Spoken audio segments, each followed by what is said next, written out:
Good morning. Good to see you online. Hello, and James, Raymond, Jens, Victoria, Angsa, Yudi, Ella, Kyle, Tin, and Suzanne. Good to see you all. And Forrest Corazon. I like your nickname. That's great. So today we will be studying the second part of the Kaccānagotta Sutta. And there will be a focus on paticca-samuppada, so very juicy topic. So if you have any questions, you can write them in the live chat as usual, and Bhante will answer them after he goes through all the rest of the sutta. So good morning, Bhante. Thank you so much for sharing the Dharma with us again. And we can start. Namo tassa bhagavato arahato samma sambuddhassa. Namo tassa bhagavato arahato samma sambuddhassa. Namo tassa bhagavato arahato samma sambuddhassa. Buddhang dhammang sanghang namassami. So we had covered the first half of the Kaccānagotta Sutta yesterday. And the second half is all about paticca-samuppada, what's usually translated as dependent origination or dependent co-arising. And this is a very profound and interesting topic, and one which has produced a lot of debate and opinions over the centuries about how to interpret it and what it means. So I'll be presenting the material that's in the sutta, and I'll be talking a bit about some of those different perspectives on how to interpret and understand dependent origination, and most importantly, how to apply it to our practice. So I'll start by reading the formula of dependent origination and explaining a little bit about what's being spoken about. And then we'll have questions as usual and see where it goes. So we had just left off with the Buddha saying, everything exists. This is one extreme. Nothing exists. This is the second extreme. Without approaching either of these two extremes, the Tathagata teaches Dhamma by the middle. So this is the introduction to him explaining dependent origination, dependent co-arising. So then what he's saying is that dependent co-arising is explaining how it is that things cannot be said either to exist or to not exist. So the previous sections of the Kaccānagotta Sutta, the Buddha was laying out this idea that things cannot be described either, it cannot be described in terms of existing or not existing, that it is not accurate to say either that things exist or that they don't exist. But next he's going to explain how it is that there seems to be the appearance of things, despite the fact that things cannot be said to actually exist. And yet nonetheless, there appears to be phenomena coming and going. There appears to be things happening. There appears to be objects. So dependent origination is explaining how this happens. So, and this is it's one of my older translations of dependent origination, so I'll read through it anyway, but then I'll be adjusting it a little bit as we go along. So at the beginning, it says, due to ignorance, there are conditional formations. Due to conditional formations, there is consciousness. Due to consciousness, there is mind and body. Due to mind and body, there are the six senses. Due to the six senses, there is sense contact. Due to sense contact, there is feeling. Due to feeling, there is craving. Due to craving, there is clinging. Due to clinging, there is existence. Due to existence, there is birth. Due to birth, there is old age and dying. Sorrow, lamentation, pain, depression, and anguish are produced. In this way, there is the arising of this entire mass of suffering. And just for comparison, I'm going to pull up a couple other translations that I've done of dependent origination to give you some comparison of some other ways of looking at these verses. So here's another one. This one says, based on ignorance, there is discrimination. Based on discrimination, there is consciousness. Based on consciousness, there is mind and body. Based on mind and body, there are the six senses. Based on the six senses, there is contact. Based on contact, there is feeling. Based on feeling, there is craving. Based on craving, there is grasping. Based on grasping, there is existence. Based on existence, there is birth. Based on birth, there is decay and dying, and sorrow, grief, pain, depression, and anguish come to be. This is how all dukkha arises. So that's a slightly different formulation, but covering a very similar idea. There's a slight variation on the same set of ideas. So it's important to talk in some detail about the terms that the Buddha is using here. So it starts off with avidya, which is usually translated as ignorance, which is a perfectly valid translation. So avidya is which means not, or non, or un, or no, and vidya, which means knowledge or true understanding. So avidya means a lack of true knowledge, a lack of true understanding, a lack of clear knowing of reality. And avidya is described as not understanding the Four Noble Truths and not understanding the three characteristics. So this is really the basic foundation of all Buddhist doctrine, is the Four Noble Truths and the three characteristics. This is the basic overarching principles which all Buddhist thought is based upon. So the entire Buddhist perspective is based upon the Four Noble Truths and the three characteristics. So dukkha, its arising, its ceasing, and the path which leads to its ceasing. That's the Four Noble Truths. And that all things are impermanent, unsatisfying, and impersonal.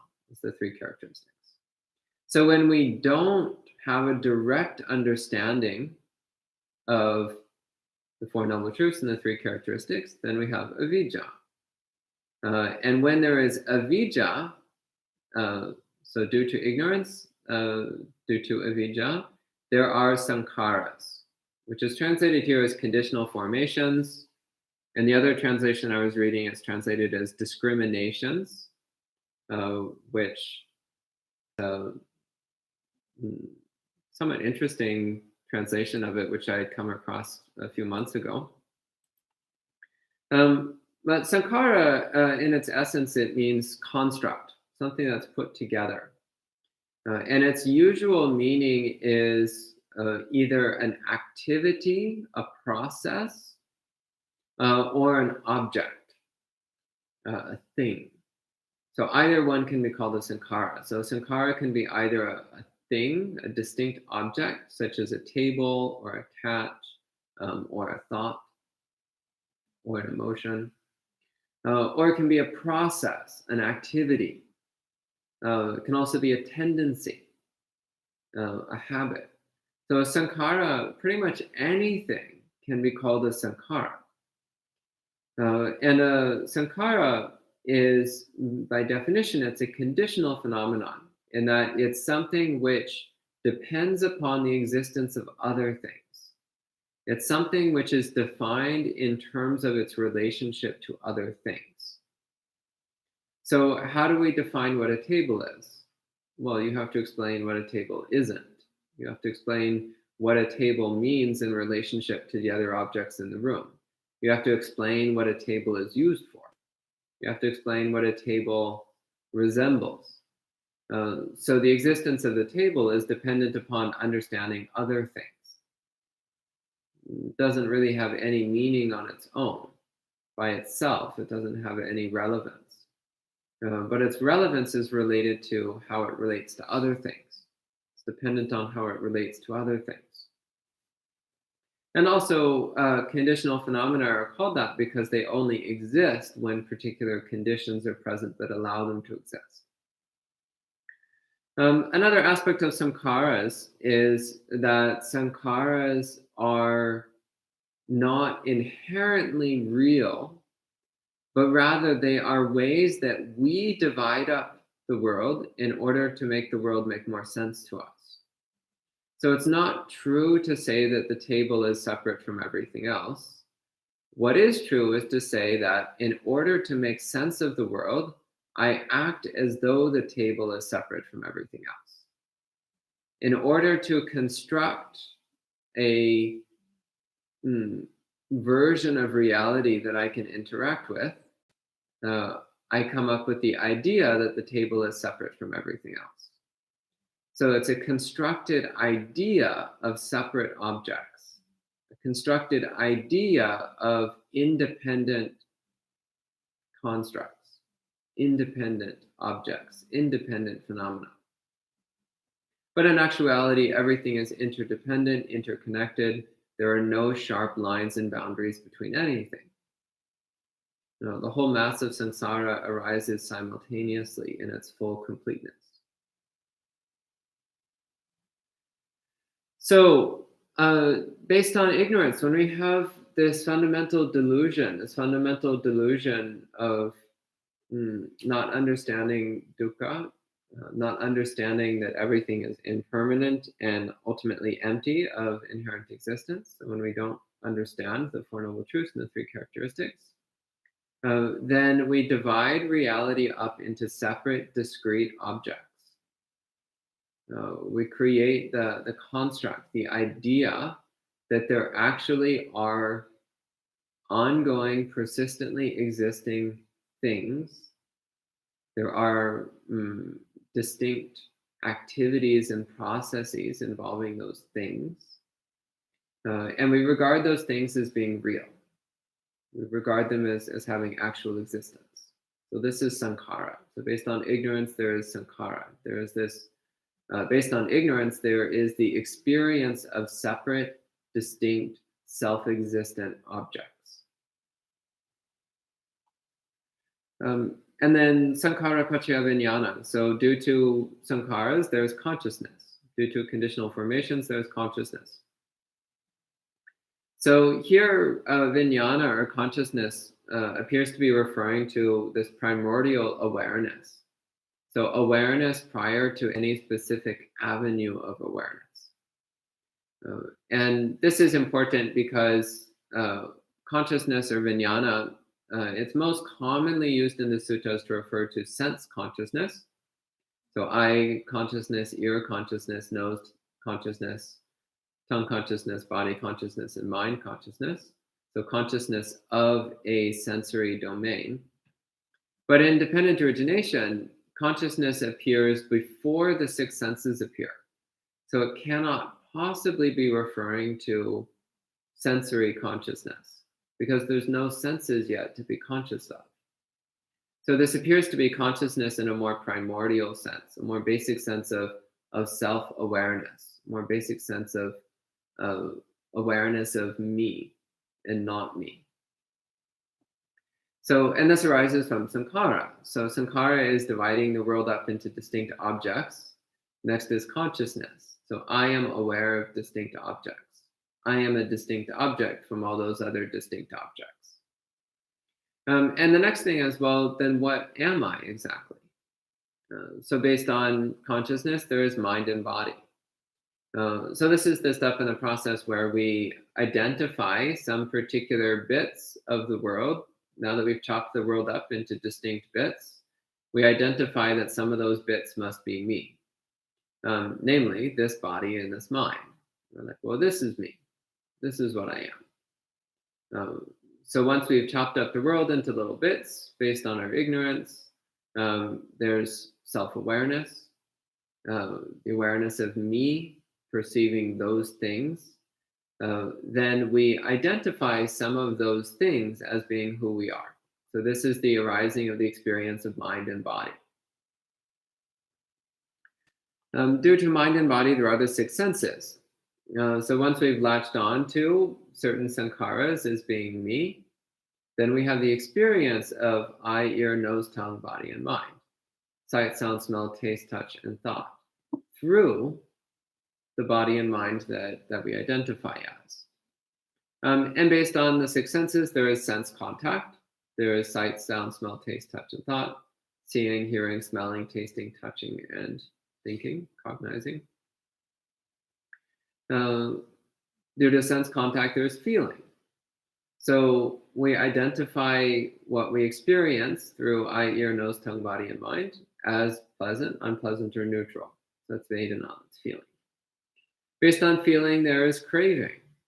So we crave pleasant things, and we crave to avoid unpleasant things.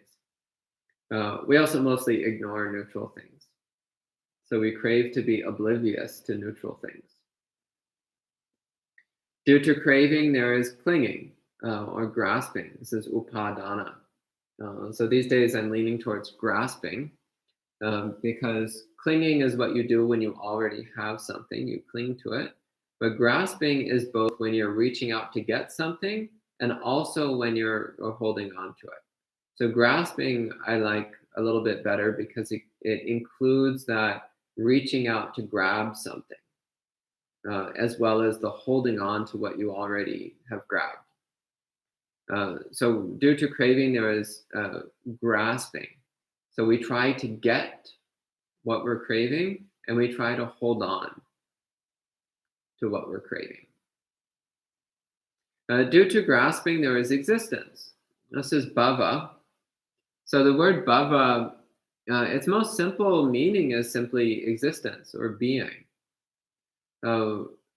Its particular usage here, as far as I can tell, is around the formation of a sense of self. So the solidifying of the construct of me. So I am the person who likes these things. I am the person who needs these things. I am the person who has these preferences, these ideas. I am the person who defines myself in terms of what's pleasant for me, what's unpleasant for me, what I gravitate towards, what I move away from. So identifying ourselves based upon our craving, based upon our desire and our aversion.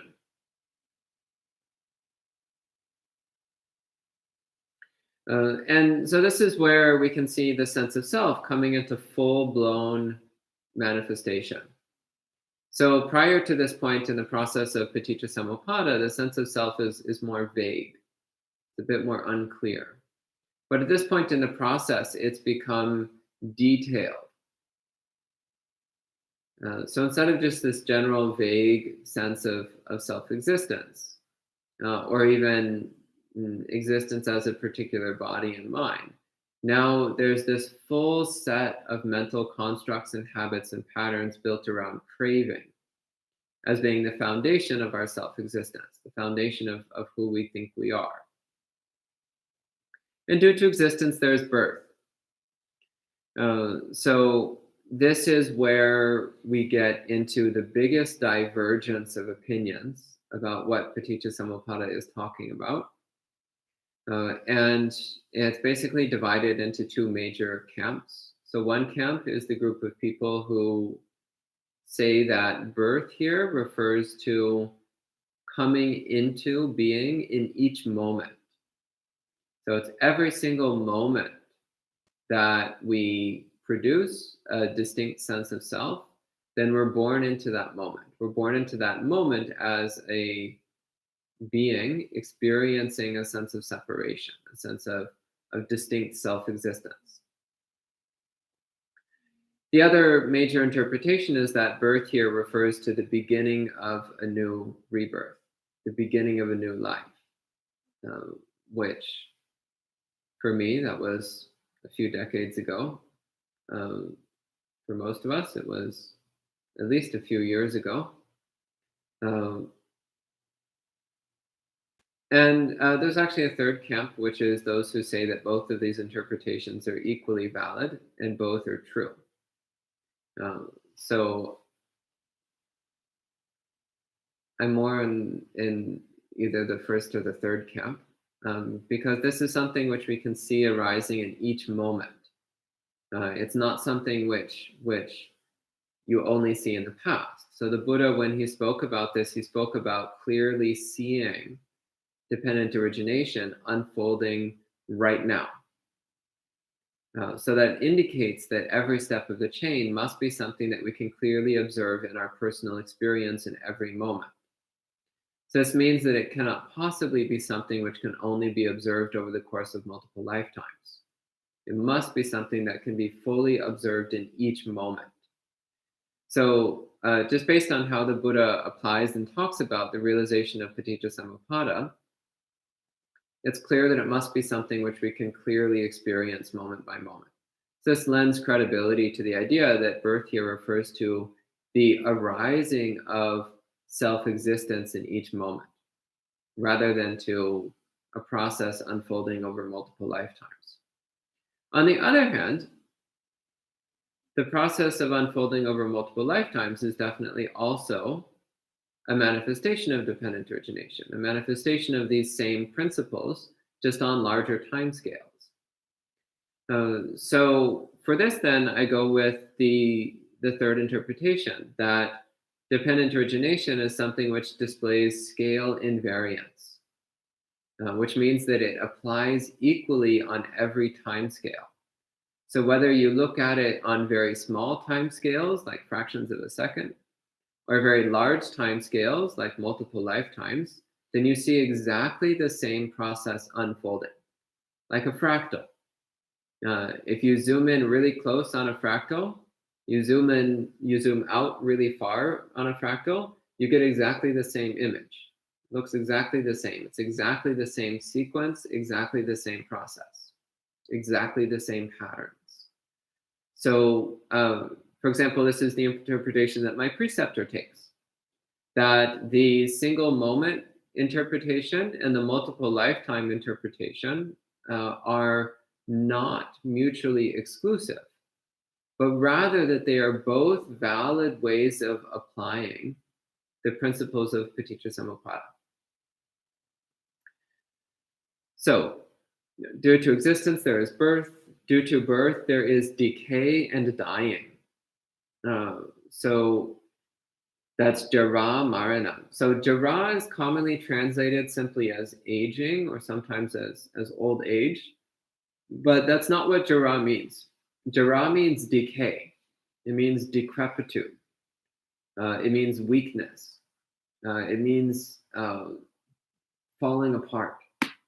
It means failure in the sense of one's abilities failing, one's abilities becoming weaker and weaker, one's body ceasing to function properly, one's body gradually losing its capacities, one's mind losing its capacities, the mind becoming duller and vaguer and weaker over time. So jara doesn't just mean aging, because aging is by itself a neutral thing. But it means decaying, the loss of one's strength and faculties, the loss of one's abilities, the weakening of body and mind over time. And dying, again, marana is commonly translated as death, but its actual meaning is dying. So this is pointing to the process of dying. The actual moment of death is just a single moment. But the process of dying can be a very long, drawn out, and very unpleasant process, very uncomfortable process. So I think it's notable, the emphasis here on the process of dying as being dukkha, as being unpleasant. Then there's sorrow, lamentation, pain, depression, and anguish. So just a few examples of the different kinds of mental dukkha that we might experience. And in this way, there's the arising of the whole mass of suffering. So this is the first section of dependent origination, which is the arising sequence, the sequence through which dukkha arises. And once again, the Buddha said that this is something which can be observed in each moment.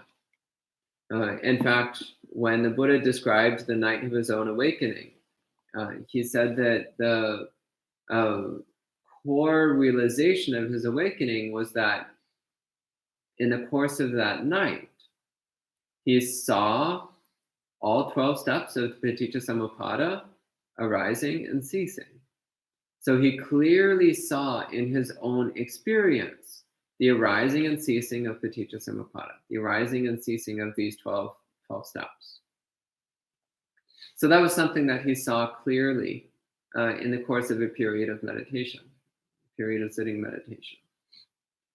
So again, that indicates that this is something that we can see by examining our own mind, by examining our own experience moment by moment.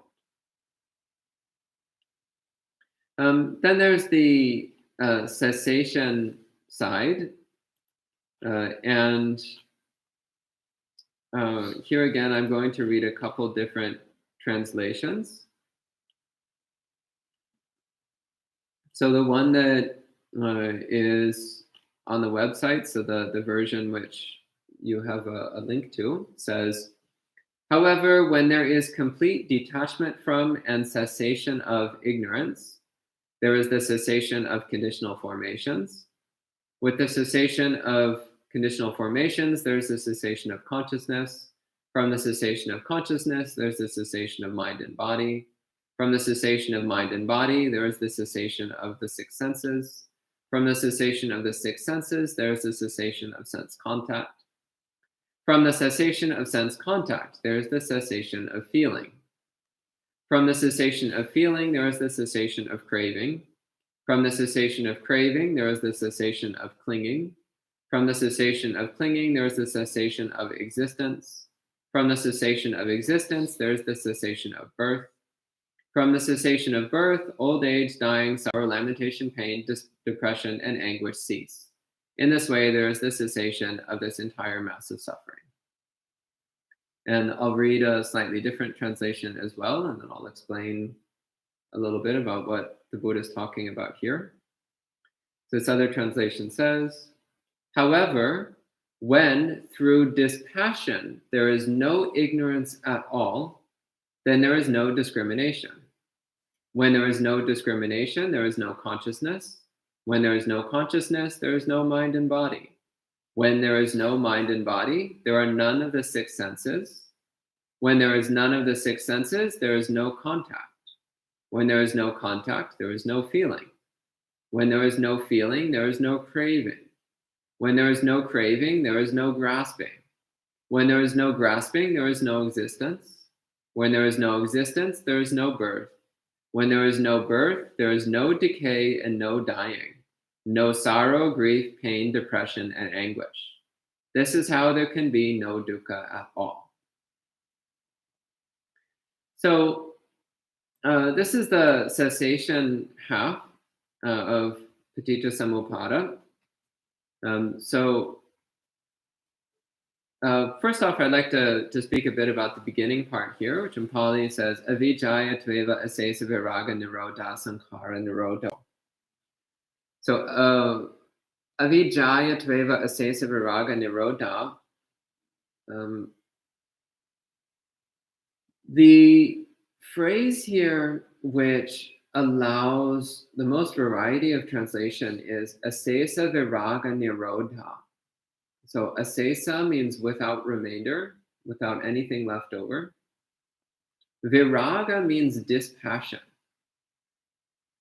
So a lack of lust or passion or obsession. So without passion, without lust, without craving, without obsession. And nirodha means cessation. So with the cessation, the complete cessation of ignorance through viraga, through cultivating dispassion, through cultivating, through letting go of one's craving, letting go of one's obsessiveness, letting go of one's lust. So So viraga is, when the Buddha speaks about enlightenment in the suttas, he very commonly goes through this sequence of nibbida, viraga, vimutti. So nibbida is disenchantment. So from disenchantment, there comes viraga, which is dispassion. And from dispassion, there comes vimutti, which is liberation.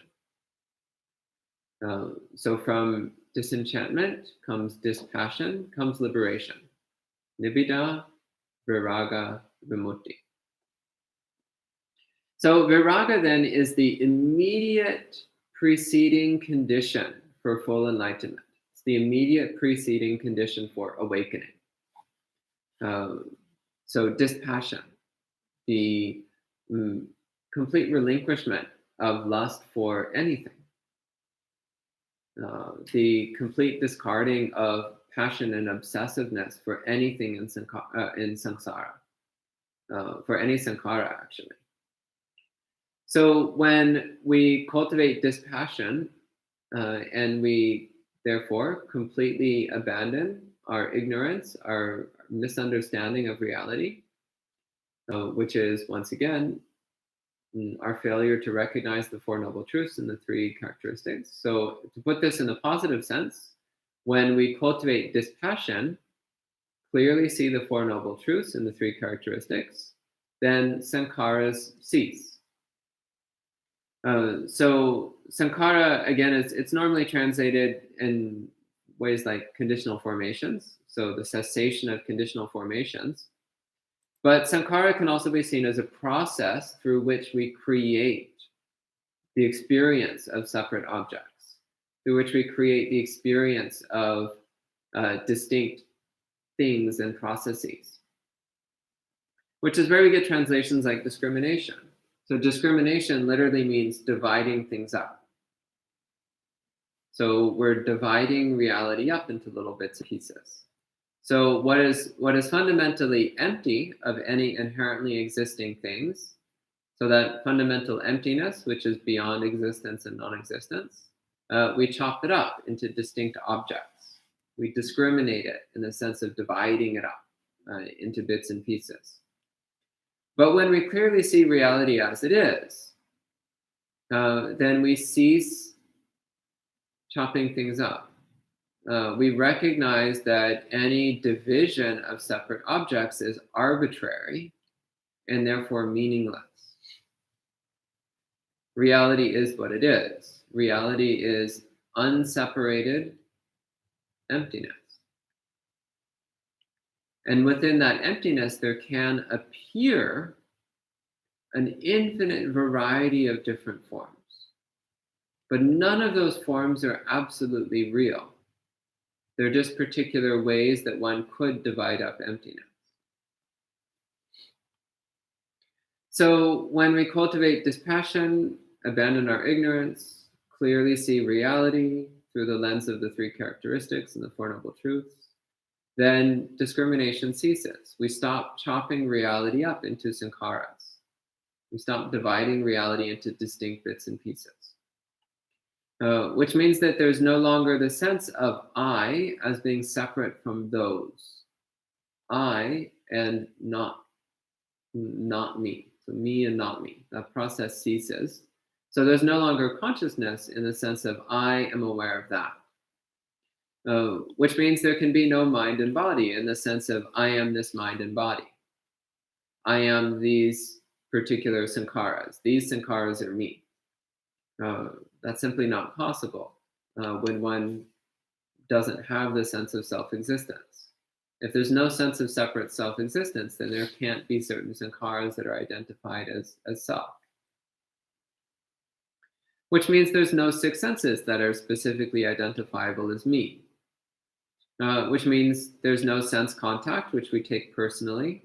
There's no sense contact, which we see as me or mine, my sight, my smell, my hearing, and so on. Which means that there's no feeling, which we identify as me or mine. Which means that, so in other words, we don't create the construct of pleasant, unpleasant, and neutral. And you can see the emptiness of this quite clearly in terms of food. I like chocolate. Ayasoma hates chocolate. I know, incredibly bizarre, but there are in fact people in the world who don't like chocolate, and one of them is sitting in front of me. I never knew this was possible until I met one, but they actually are real. On the flip side, she likes cilantro, which I find detestable. So is chocolate inherently pleasant or inherently unpleasant? Is cilantro inherently pleasant or inherently unpleasant? Well, it all depends upon your perspective. So when one goes beyond perspectives entirely, then one also goes beyond pleasant, unpleasant, and neutral entirely. So this is why it says feeling ceases, Vedana ceases. Because Vedana is not inherently real. It depends upon perspective. So when we go beyond perspective, there is no Vedana. There is no such thing as pleasant, unpleasant, and neutral. Chocolate is not pleasant, nor is it unpleasant. There's no chocolate at all, in fact. It's just a sankhara which arises in the delusional mind, which in this delusional mind, it's delicious. But in that delusional mind, it's not delicious. When feeling ceases, craving ceases. So when there's no experience of pleasant, unpleasant, and neutral, then there's nothing to crave. I can't crave chocolate because there's no sense of pleasantness to be craved. When craving ceases, grasping ceases. So we stop trying to grab at things. Because why would we grab at things when we recognize that there's nothing to grab at? When grasping ceases, existence ceases. So everything that we identify as me and mine is seen to be empty, hollow, insubstantial, meaningless, arbitrary. So the whole construct of self-existence collapses in an instant, like a house of cards, or a badly stacked Jenga tower. The whole thing just crumbles in an instant. When existence ceases, birth ceases. In other words, we no longer keep coming into the experience of me. We're no longer born into this body and mind with this fully fledged sense of self. So the process of birth ceases. And also, taking the multiple lifetime interpretation, this also means that we're no longer subject to rebirth. We're no longer caught within the cycle of samsara. Because we've recognized that everything within samsara is an arbitrary construct which only appears within a delusional mind. So with the abandoning of delusion, there is no longer anything in samsara which can trap us. One of the similes which I find really powerful for communicating this, and this comes from the Buddha himself, but it was also expanded on very beautifully by Bhante Nyanananda in his book, The Magic of the Mind. And the simile is the magician's trick. So a stage magician, through trickery and deception, makes it look like something impossible is happening. So the classic example is pulling a rabbit out of a hat. So they show you an empty hat, and then they reach in and they pull out a rabbit. So it makes it look like they made a rabbit appear out of nothing. But is that actually what happened? Well, no. There's just some trick. There's some deception which makes it look like they're pulling a rabbit out of nothing. But we're fooled by it in the beginning because we don't understand what's happening. Because of our delusion, our ignorance, it actually does look like the magician is making a rabbit appear out of an empty hat. But once we understand the trick, once we understand how the magician hides the rabbit and only makes it appear under certain conditions, once we understand the deception, once we understand the trick, once we understand the illusion, then we're not fooled anymore. We're not fooled by what's happening. So it loses its power.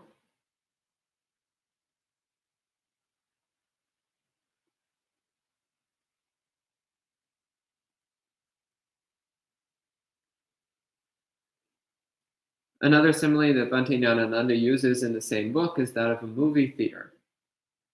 So you go in the movie theater, and the lights in the room are off while the movie is playing. And why do they do that?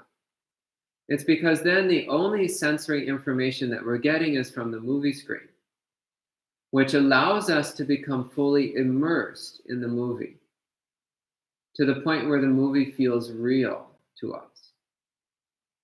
But then when the lights come on, and suddenly we're aware that there's just a bunch of people sitting in a theater staring at a screen, then the reality of the movie disappears.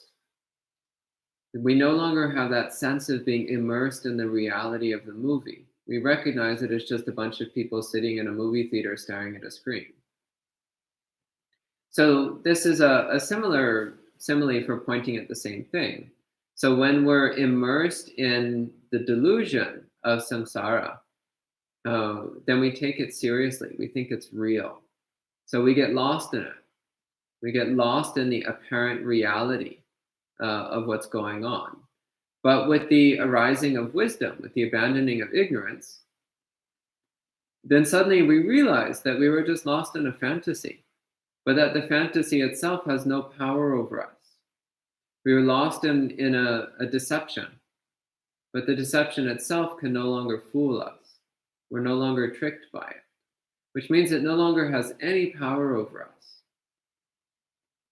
So this is what's going on here. Once we recognize the nature of samsara, then it no longer has any power over us. We're no longer lost in the cycle of birth and death. Another common example is like waking up from a dream. When you're in a dream, it feels real. It feels absolutely, completely real. But then when we start to wake up, we start to realize that it's actually not real.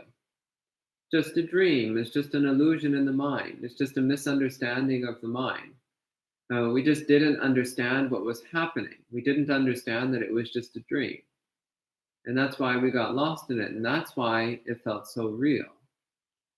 But as we wake up, we realize that we're not trapped after all. So waking up from the dream of samsara, waking up from the dream of delusional separate self-existence, means that we're no longer subject to rebirth. When birth ceases, decay and dying cease. So if there's no birth, then there's no death. And if we don't identify as any body and mind, then there's no way that we can experience decay. There's no way that we can experience loss. There's no way that we can experience weakening, because there's nothing to weaken. There's nothing to decay. Sorrow, grief, pain, depression, and anguish also cease. So all of these experiences, sorrow, grief, pain, and depression, and anguish, they all depend upon a me. They all depend upon conditions and circumstances. Coming back to the example of the movie, when you're fully immersed in the experience of the movie, then when something sad happens to one of the characters that you identify with, then you feel sad. When something wonderful happens, you feel happy. When something scary happens, you feel frightened. But then the movie ends, and all of that goes away. It's all gone, just like that. You remember, oh, it was just a story. It's just a movie. It was all fiction. There's no reason to feel sad. There's no reason to feel scared. There's no reason to feel happy or angry. It's just a movie. It's just a story. There's nothing real there to get caught up in. So in the same, when we wake up from the delusion of samsaric existence, then we see that there's no basis for sorrow. There's no basis for grief or pain or depression or anguish. So this is how the whole mass of dukkha ends. This is how it all comes to a halt. So then you might be thinking, so why is it that when people attain enlightenment, why is it that they don't just blink out of existence immediately? So the Buddha attained enlightenment, but then he still persisted for another 45 years teaching us. And when people attained awakening after him, when they became arhats, they still continued to exist for some time until the body died. They still remained for a while. So what's going on there? Well, it's important to keep in mind that that's how it looks from our perspective. So us delusional beings who see the world in terms of sankharas, who see the world in terms of bodies and minds, we still see sankharas. We still see bodies and minds. So we still see the persisting remnants of an awakened being's sankharas. But that doesn't necessarily mean that the awakened being, per se, continues to exist. That would be a misunderstanding on our part. So an awakened being is completely free from samsara. They're completely free from all the limitations and afflictions of samsara. But what we see continuing is the momentum of their body and mind. We see the momentum of what they had set in motion before they attained awakening. We see the momentum of their vows, the momentum of their determination, the momentum of their compassion. We see that persisting for a period of time.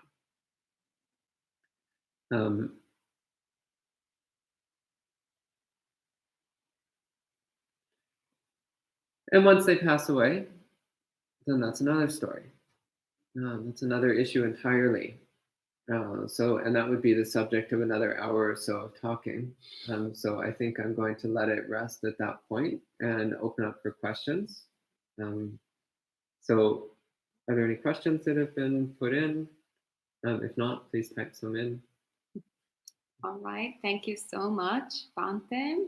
And apparently Forest Corazon is also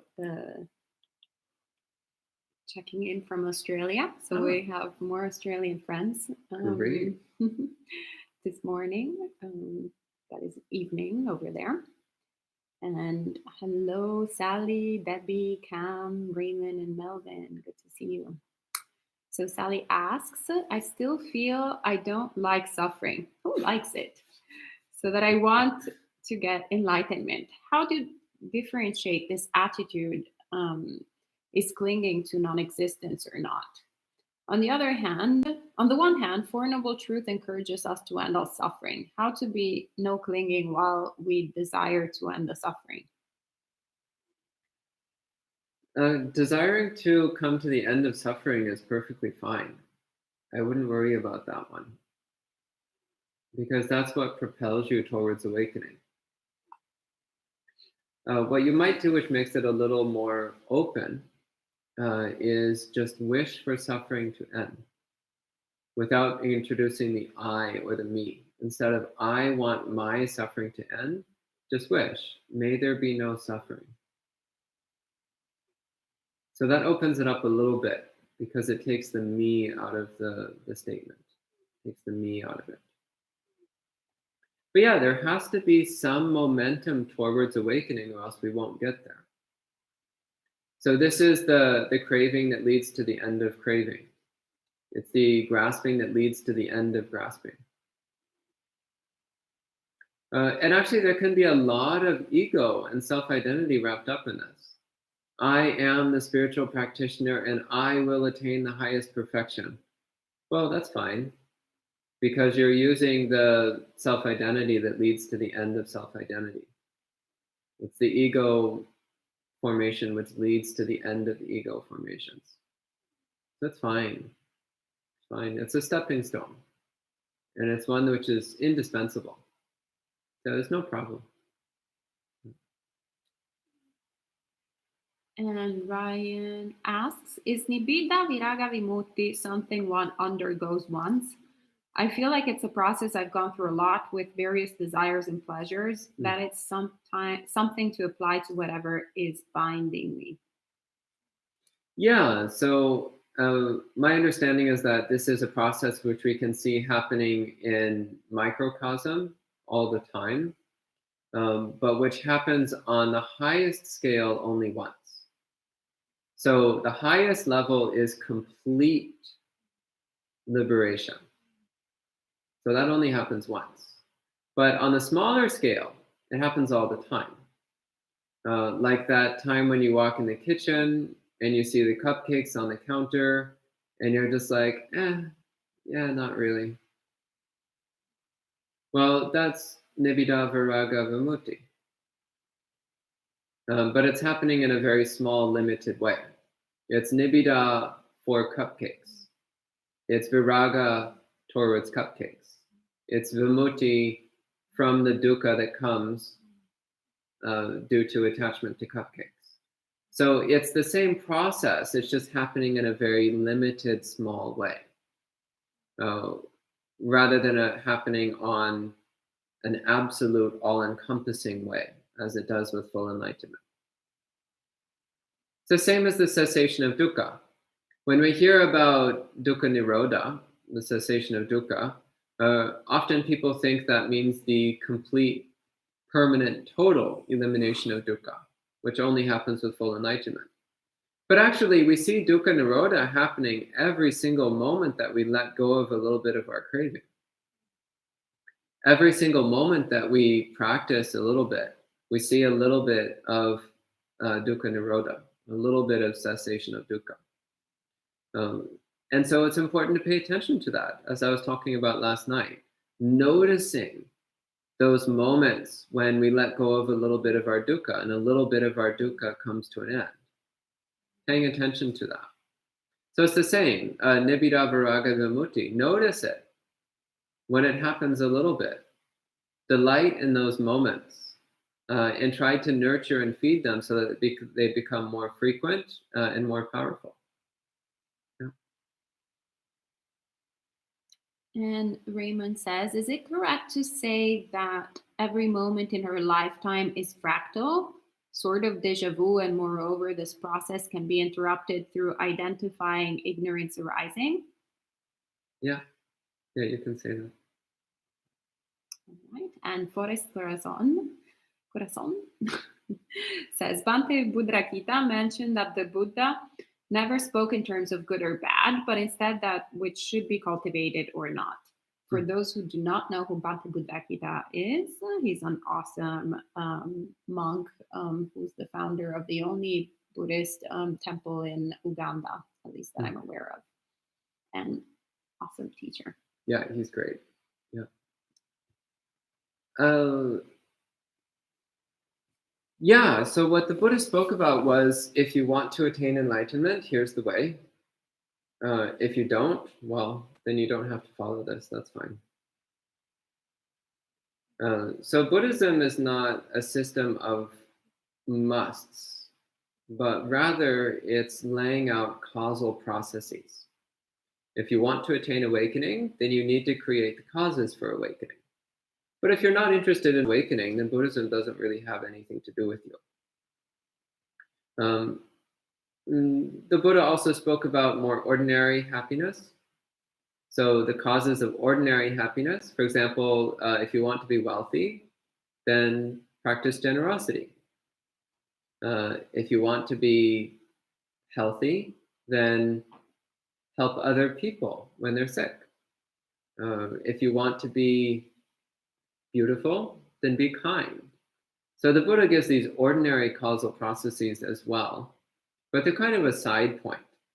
The main point of Buddhism is the causal process of awakening, but it has to be something that you want. So if you're not interested in awakening, well, then Buddhism is not for you, I suppose. But if you are interested in awakening, then it has great things that are really important to look at and consider. So I see what Bhante Buddharakkhita is getting at, in that it really depends on what you want, depends on what you want to experience. Then that shapes the choices that we make. But generally speaking, everyone wants to be happy one way or another. And enlightenment is the highest form of happiness.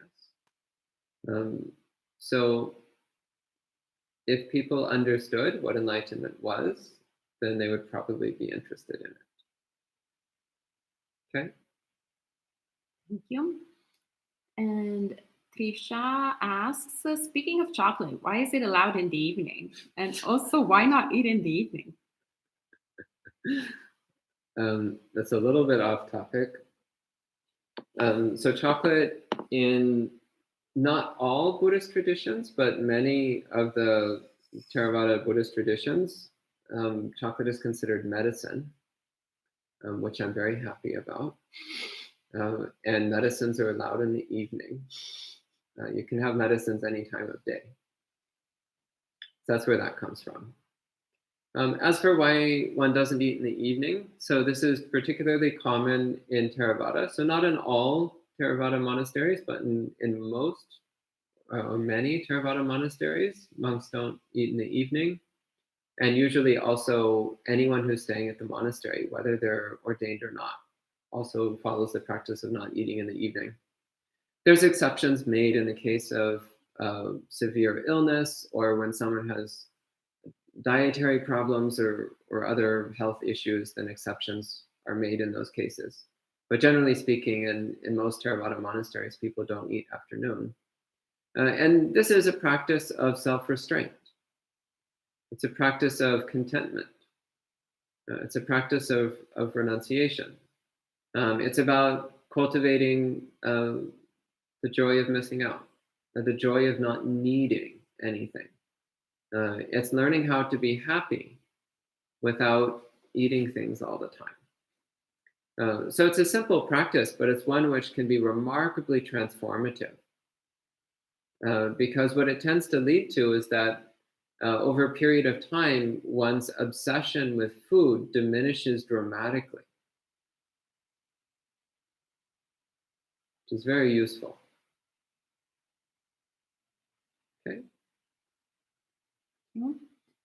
And hello, Simon. Good to see you online. And Jens is asking, using the movie analogy, animated films or really any film seems fluid, but are really multiple frames shown quickly to give the illusion of movement or reality.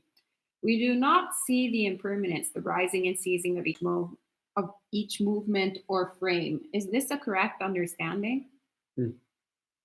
Yeah, and that's actually an interesting point because if you do see individual frames of a movie arising and ceasing, then it really ruins the experience.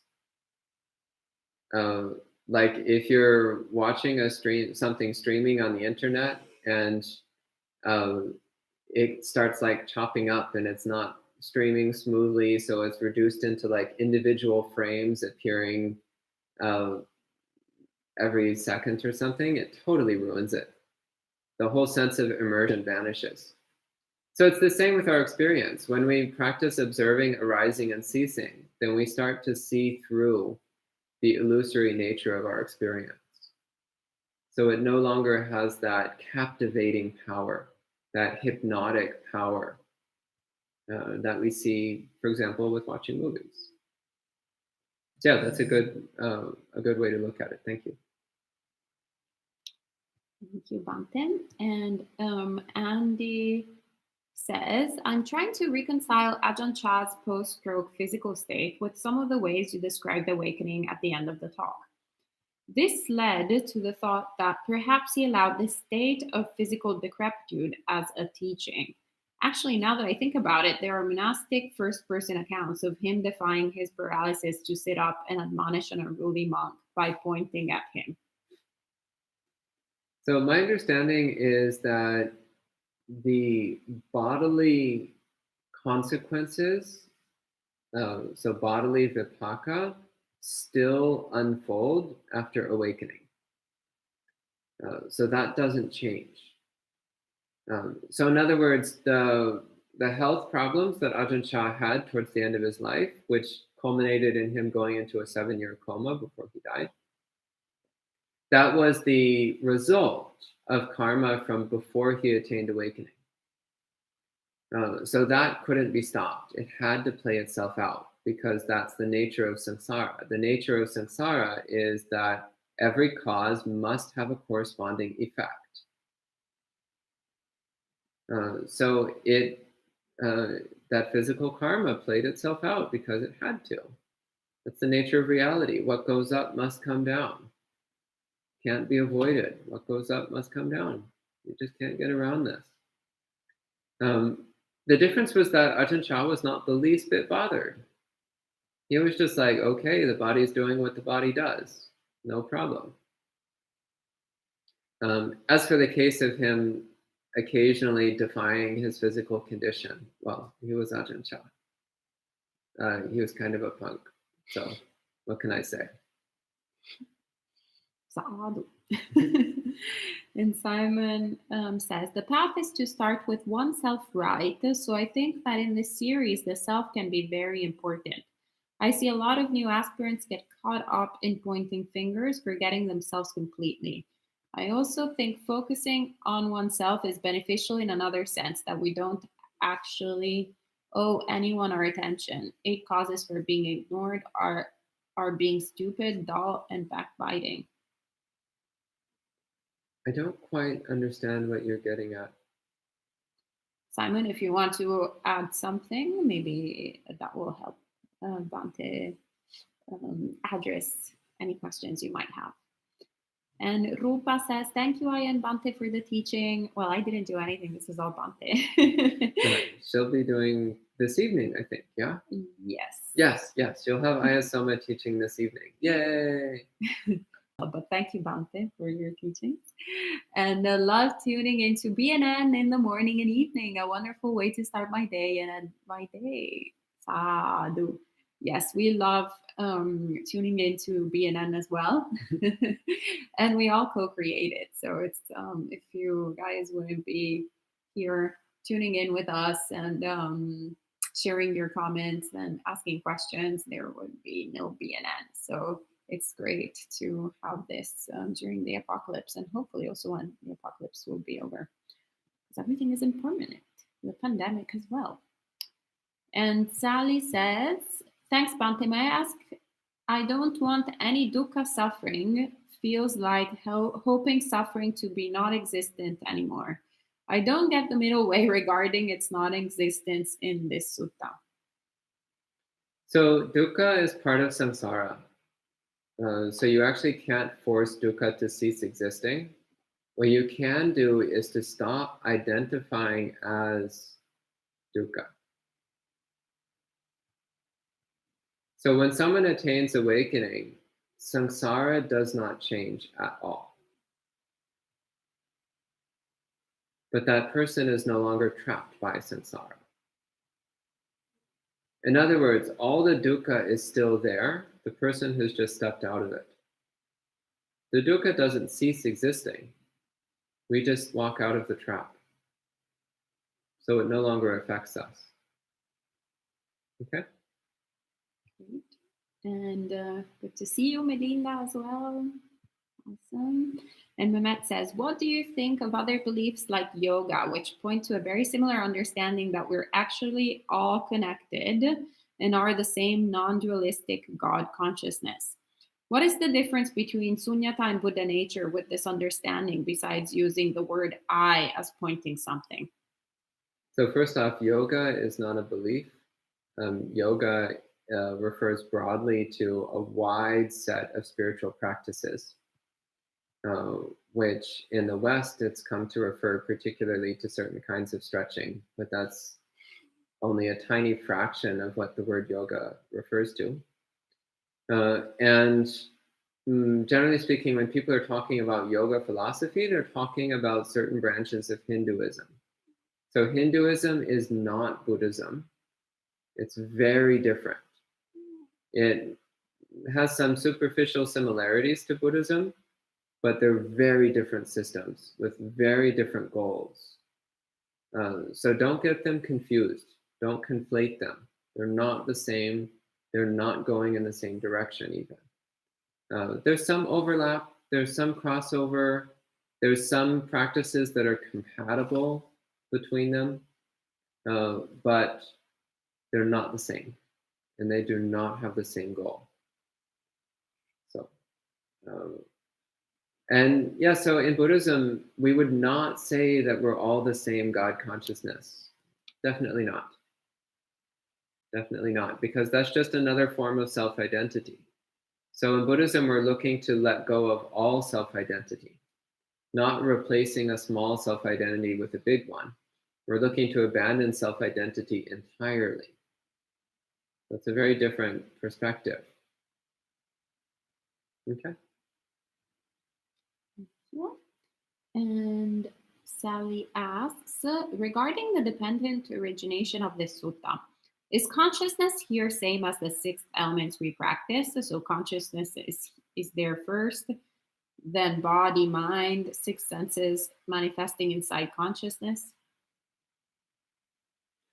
Yeah, that's one interpretation. It makes a lot of sense to me to take that perspective. Um, yeah, that could be true. Yeah. Okay, and Forest Corazon says, is realizing codependent arising the 4th type of karma at play?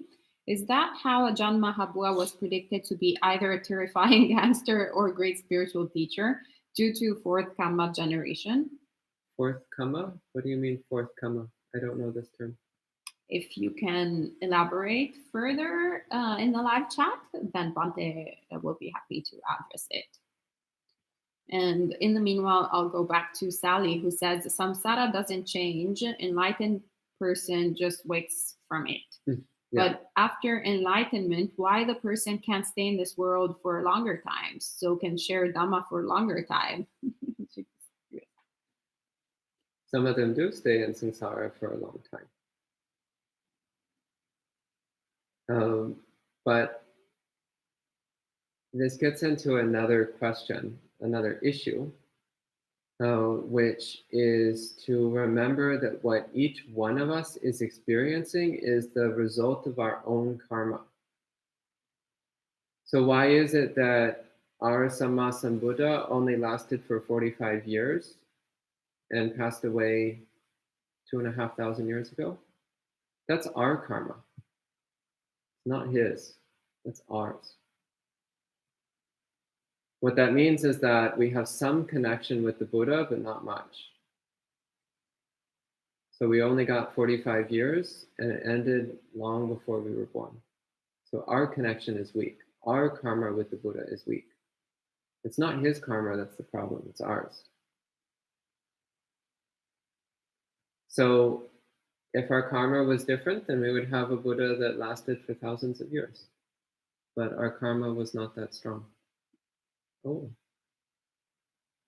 Make the best of it though, because it's a lot better than no connection with the Buddha.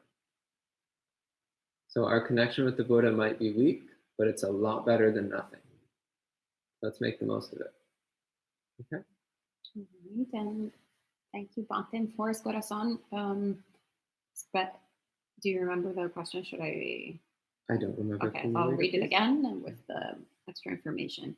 So is realizing codependent arising the 4th type of karma at play? Is that how Ajahn Mahabua was predicted to be either a terrifying gangster or a great spiritual teacher?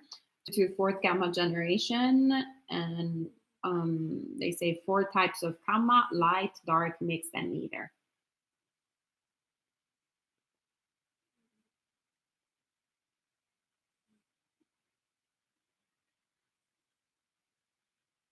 Yeah, I'm still not getting it. I'm sorry. I don't quite understand what you're getting at.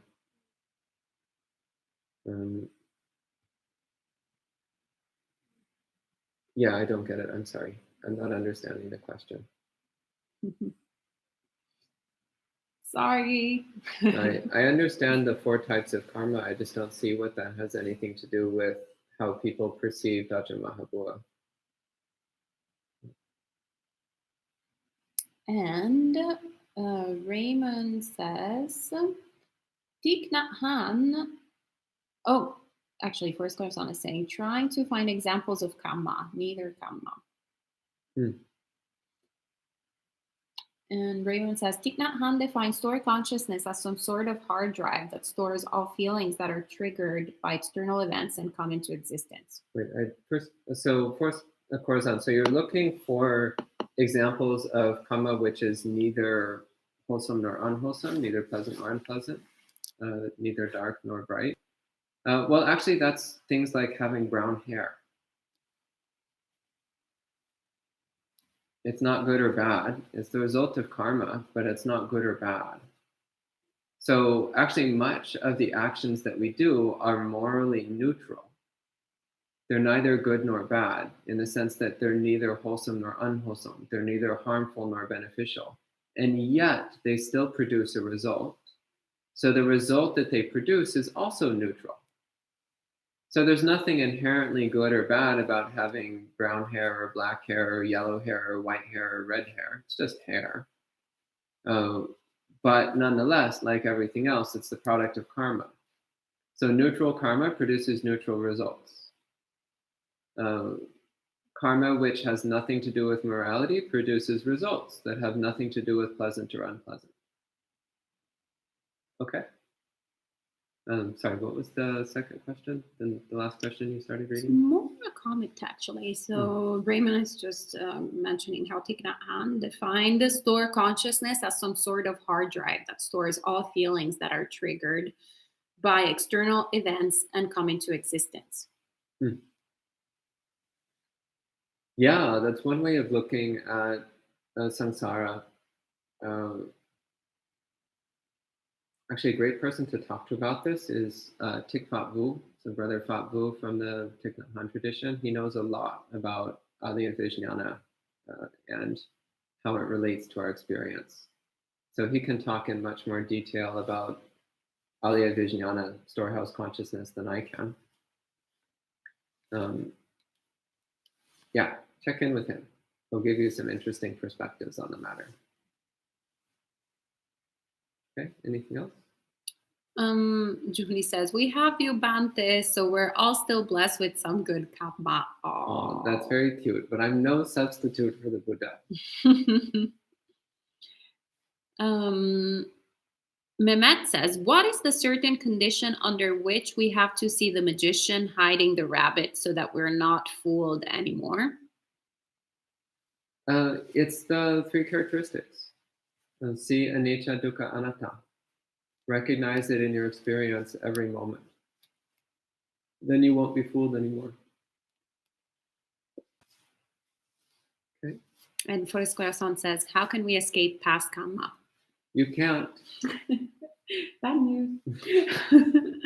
What you can do is you can generate new karma. That's what you can do. You can generate new karma that is wholesome and that leads towards awakening and that benefits both yourself and others. That's what you can do. So you can't escape your past karma. What you can do is you can dilute it by producing a lot of good new karma. Okay? So Simon says, brown hair is neutral, but the signs of a great man or good karma is to have the blue eyes. So the Buddha had a jaw like a lion, they say. Okay, so if you want to talk about the Mahapurusha Lakkhana, we're going to be here for a lot longer. One thing to keep in mind when looking at the 32 marks is there are many different ways of translating and interpreting the 32 marks. There's also a lot of scholarly debate about just what the heck these 32 marks are and if this was even something that the Buddha spoke about or not. Because it's one of these really puzzling and bizarre things in the Pali Canon, which seems totally random and arbitrary, and which doesn't seem to have anything to do with anything else the Buddha was talking about. So there's a lot of debate, like what the heck is this whole 32 marks thing? And even the 32 marks themselves, if you read them in Pali, the Pali terms are really cryptic and bizarre and hard to understand and hard to interpret and hard to translate.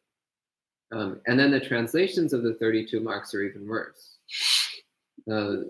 And so I personally don't get too caught up in the 32 marks thing because, yeah, that ain't leading to awakening. Thank you, Bhante. And Mehmet says, can one break the dependent origination chain at any link for liberation? Sure. Yeah. Yeah. The first link is the most important one, by the way. But any step in the chain that you can get a foot in the process is good.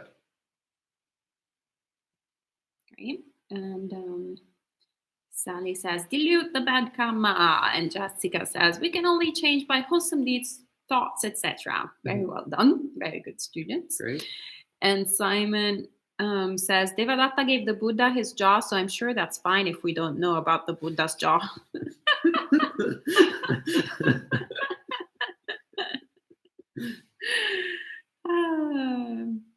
All right. So I think that's all for today. Thank you. Oh, actually, of course not. As soon as I say this, then there's a question appears.